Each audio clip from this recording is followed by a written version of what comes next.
Aujourd'hui, on se penche sur un phénomène qui fait pas mal jaser au Québec, la vague de démissions chez nos élus municipaux. Absolument. Et les chiffres, ben, ils parlent d'eux-mêmes, là. On parle de plus de 760 élus qui ont quitté depuis les élections de novembre 2021. 760? Oui, Pour donner une idée, là, c'est quasiment 10 de tous les élus municipaux de la province. C'est vraiment beaucoup. c'est énorme. Notre discussion aujourd'hui, elle s'inspire d'extraits d'un texte, une analyse intitulée Civilité et leadership en politique municipale. On va essayer de comprendre un peu mieux pourquoi tant de départs, puis qu'est-ce que ça dit sur le climat politique local. Alors, allons-y. Qu'est-ce qui se passe au juste? Pourquoi ils quittent? Ben, ce qui ressort vraiment de l'analyse, c'est un épuisement. Beaucoup d'élus jettent l'éponge parce qu'ils sont usés, fatigués par un climat d'hostilité qui s'installe. Puis cette hostilité-là, elle peut venir autant des citoyens que parfois des collègues, tu sais, au sein même du conseil. Hmm. Au-delà de l'impact personnel sur ces gens-là, qui doit être difficile, euh, l'analyse parle de conséquences plus larges, j'imagine, pour la démocratie locale. Exactement, ça va plus loin que juste la santé, disons, psychologique des élus. C'est la vitalité de notre démocratie locale qui est en jeu. L'analyse, elle dit pas mal clairement que continuer comme ça, ben c'est intenable pour plusieurs, psychologiquement, mais aussi démocratiquement. Oui. On a eu des cas médiatisés, là, comme la mairesse de Gatineau, France Bélis. Ça montre un peu la complexité.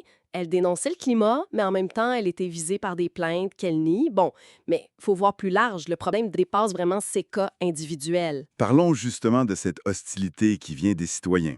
Les témoignages qu'on lit, c'est souvent, c'est assez dur, non? Intimidation, insultes, menaces. Oui, puis ça va loin, ça dépasse l'écran, ça devient réel. Parfois, ça va jusqu'au domicile des élus. C'est très préoccupant. C'est troublant. La mairesse de Granby-Sully-Bourdon, elle a eu cette phrase qui dit tout. On est rendu où? Ça montre bien le désarroi, là. Puis, il y a des chefs pour appuyer ça. En 2021, année d'élection, la SQ a reçu 400 signalements pour harcèlement ou intimidation. 400. Oui, envers des élus ou des employés municipaux. Et l'analyse mentionne une hausse de 25 en 2 ans. 25 en 2 ans, c'est majeur. On imagine les conséquences, là. À moyen terme, à long terme? Ben, le risque identifié il est double. D'un côté, ça risque d'accélérer encore plus les démissions qu'on voit déjà. Puis de l'autre, et ça c'est peut-être encore plus inquiétant, on risque une pénurie de relève. Ah oui. Qui va vouloir se lancer en politique municipale si c'est ça l'ambiance, si c'est ça le prix à payer.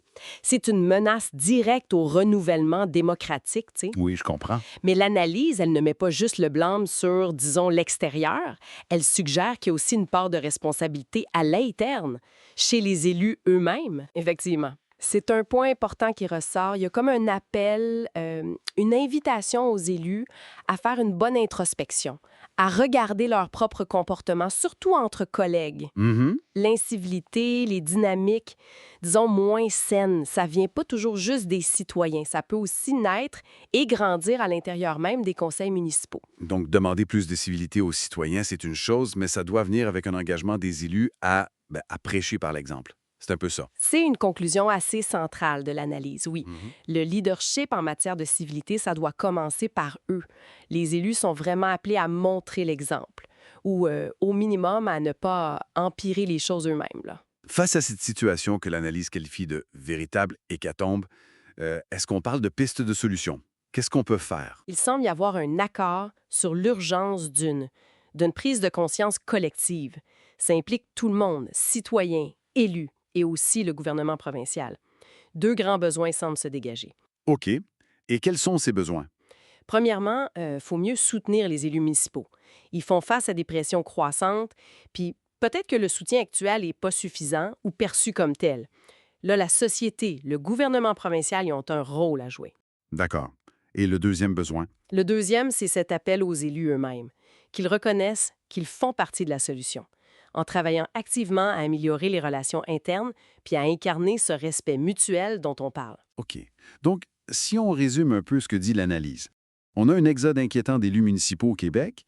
C'est nourri par une double pression, l'incivilité qui vient des citoyens et des tensions internes parfois fortes.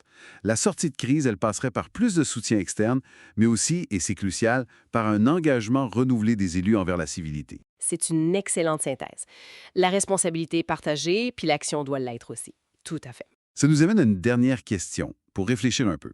Au-delà du soutien immédiat puis de la promotion de la civilité, est-ce que toute cette situation ne nous force pas à penser à des changements peut-être plus structurels?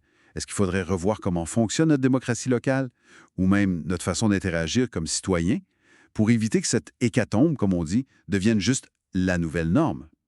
C'est une question qui reste ouverte, je pense.